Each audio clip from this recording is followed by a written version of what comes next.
जय जगन्नाथ बंधु माने आज आम आपण मान नहीं आसीचु ओडिशार समस्त स्कूल सह जड़ित एक बड़ अपडेट। जदि आपण घरे स्कूल रे पढ़ुवा पिला अछंती या आपण जड़े अभिभावक शिक्षक किंबा स्कूल परिचालन सह जड़ित अछंती तेबे एही अपडेट आपण बहुत गुरुत्वपूर्ण। सेथिपाई वीडियोटी को शेष पर्यंत निश्चय देखंतु।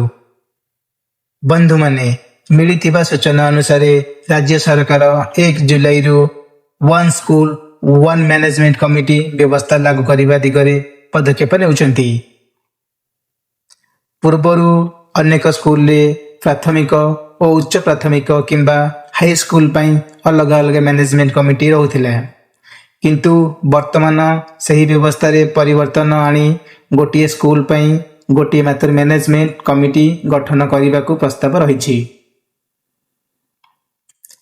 यही पदक्षेपर मुख्य उद्देश्य हेउछि स्कूल प्रशासन को अधिक सरल सुव्यवस्थित और समन्वित करने, गोटे कमिटी माध्यम स्कूल विकासमूलक कार्य, छात्र छात्री सुविधा, स्कूल रक्षणाबेक्षण, सरकारी योजनार कार्यकारिता एवं अन्य प्रशासनिक कार्य अधिक भल भाव परिचालना करा जाई परिबो।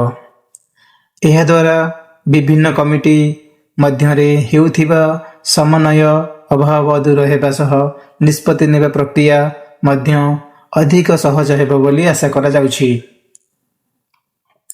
तेबे बंधु माने वर्तमान एही खबर संपर्क रे मीडिया रिपोर्ट सामना को आसीछि। सरकारक ऑफिशियल गवर्नमेंट ऑर्डर किंबा ऑफिशियल नोटिफिकेशन प्रकाश पाइबा परे आमे सेथिरे थिबा समस्त सूचना एवं नियम आपन को विस्तृत भाव में जणाई देबु। सेथिपाई एभली समस्त ऑफिशियल ओडिशा गवर्नमेंट अपडेट सबुठारु प्रथमे पाइबा पई Odisha government update YouTube channel को निश्चय सब्सक्राइब करंतु एवं बेल आइकन को ऑल रे सेट कर दियंतु।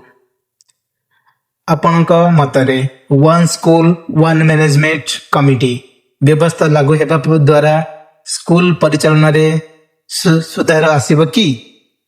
निजर मतामत कमेंट बॉक्स रे निश्चय जणांतु। धन्यवाद। जय जगन्नाथ।